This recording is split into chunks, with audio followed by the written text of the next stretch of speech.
California, the world's fifth largest economy, has long been portrayed as the promised land of million-dollar dreams, while skyscrapers saw and luxurious mansions crowd side by side. Yet beneath that glittering surface lies a completely opposite reality. 187,000 people. That is not merely a shoe-old statistical figure, but 187,000 lives forced to sleep in the sidewalks of the wealthiest state in America. 2026 begins. California is no longer a promised land, but resembles a brutal battlefield for survival. Today, follow me into the hidden corners that Hollywood always tries to conceal, the underworld of the homeless.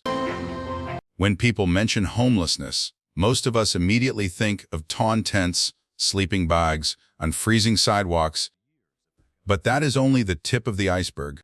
Hidden deep beneath it is another underground city, existing in parallel right in the heart of California, concealed inside rusting metal vehicles. They lives a community of people surviving in RVs and personal cars. What makes this place chilling is not only the squalor, but the sense of normalizing the abnormal. Long rows of RVs in Silicon Valley or suburban industrial zones do not house only lazy people. Inside are nurses, service workers, security guards, and even teachers. During the day, they go to work, smile, and contribute to the brightly lit economy. Night, they do not go home, but return to cramped driver's seats or sweltering vehicle compartments, trying to catch a little sleep. The reason is very simple. The arithmetic of survival in California has fallen apart when average rent climbs to around $3,000 a month. Even a full-time job is not enough to hold on. People are pushed into a cruel choice: pay rent and accept hunger, buy a broken-down vehicle, to have a place to lie down, and save a little money for food. But the tragedy does not stop there.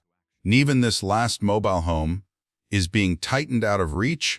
From 2026 inward, many cities have begun banning overnight parking. No parking signs are springing up everywhere.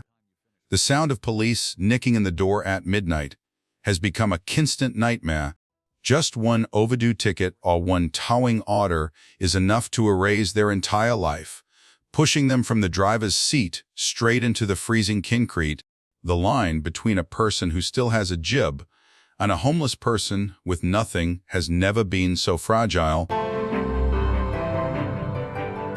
If the battle for a parking spot is already too much for the young, imagine how cruel it is for gray-haired heads.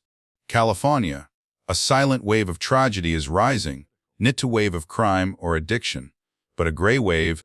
Statistics in 2026 show that nearly half of the homeless population is over 50 years old.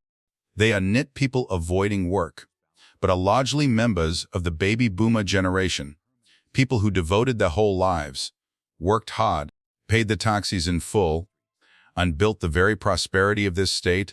Then, when old age arrives, instead of being allowed to rest, they are left behind by society. The core of the tragedy is an economic equation with no way out. Meager Social Security payments simply can't keep up with soaring housing costs.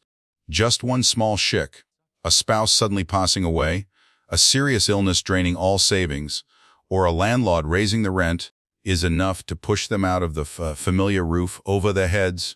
The door of the home closes, and the street becomes their involuntary final resting place. The sidewalk, wheelchairs and walkers lay lonely beside tattered temporary tents. An age when they should be cared for by their children and grandchildren, they are forced to learn how to survive among the wolves of the streets. Their aging biddies make them the weakest prey, unable to run in time when attacked, unable to hold on to their small bag of food when robbed. They huddle in fear, living in constant terror. They spent their whole youth building prosperity for this state, only for the twilight of their lives to bring them nothing but cold concrete and the indifferent eyes of passers-by. One raw moment. A homeless man pointed at a plastic bucket. "This is the bucket we use to pee and relieve ourselves. There's nowhere around here to use the bathroom." That is very harsh for a human being, especially when you have to wander everywhere. Just to find a place to relieve yourself is simply unacceptable. Driven out of their homes, pushed out of their cramped vehicles, they are now being hunted away from even the last few inches of sidewalk left to them. The year 2026 marks a grim period that history will find hard to forget, the era of the sweeps, under the banner of beautifying the city for the Olympics on tourism. The authorities have resorted to harsher measures than ever before. Bulldozers move in coldly, sweeping away tents, blankets, even family photos on hot medication, the lost keepsakes and possessions of an entire human life. Try putting yourself in their position. You are sinking into an exhausted sleep when you are awakened by sirens on blinding headlights.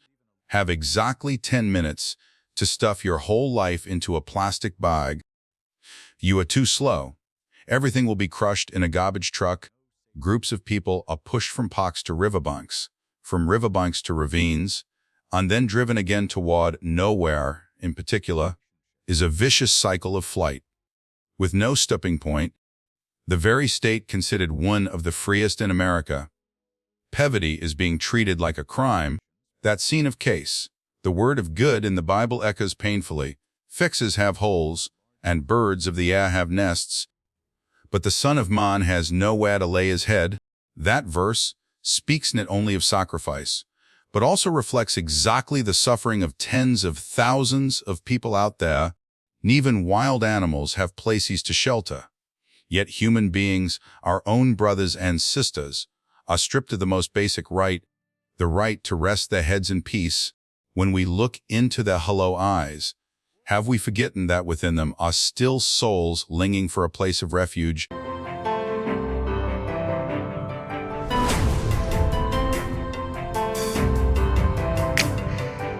From an analytical perspective, homelessness in California isn't simply a housing story, is covered by a double storm: the collapse of the mental health care system and the fentanyl epidemic.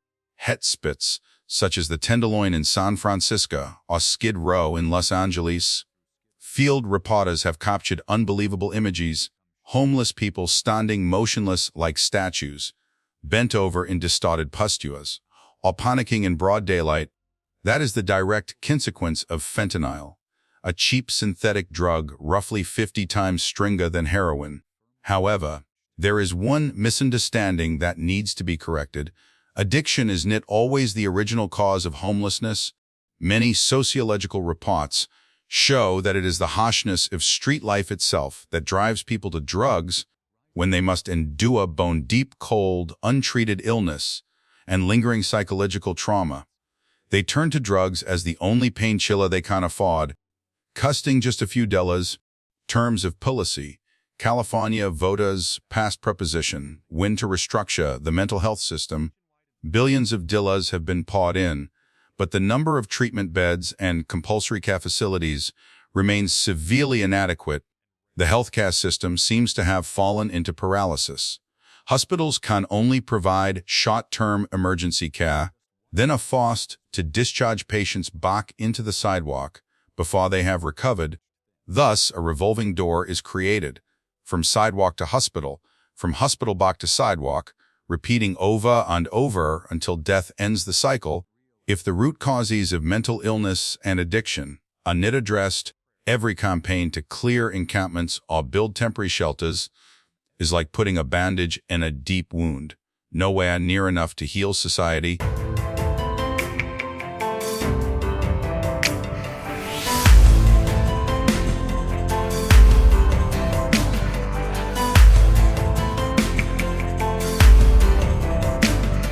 The urgent question right now is there enough money?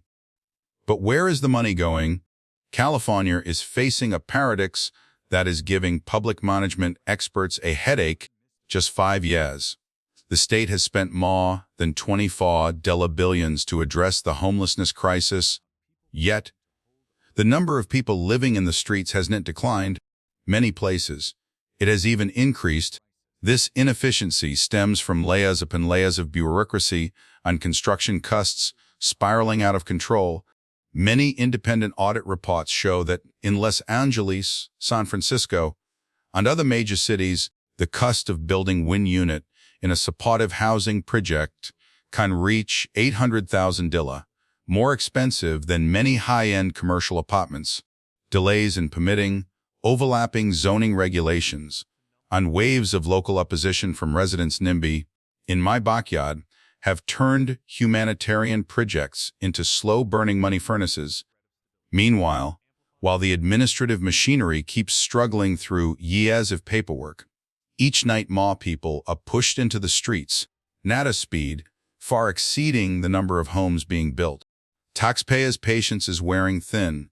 They see taxes rising, homeless encampments still standing in front of their homes, and parks no longer safe for children. Declining trust creates enormous political pressure, making it easier for the authorities to choose visibly neat short-term solutions such as fast cleanups, instead of firmly pursuing foundational reforms that take time. California, seen as a whole in 2026, is not only trapped in a housing crisis, but also facing a crisis of conscience and governing capacity. The picture before us is painted in two extreme colors. In one side, the heights of technology on the entertainment industry, the other, the depths of poverty, illness, and despair. How the wealthiest state in America solves this problem will not only shape its own future, but also become either a lesson or a warning for the whole world. Will we continue using iron fences and bulldozers to cover our eyes? Dare to reform the system in order to restore dignity to the vulnerable? The answer hasn't yet been decided, but California's time is steadily running out. Thank you for staying with us until the end of this special report. Forget to share your thoughts in the comment section. The truth can spread only when more people raise their voices, and your voice is part of the answer.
you.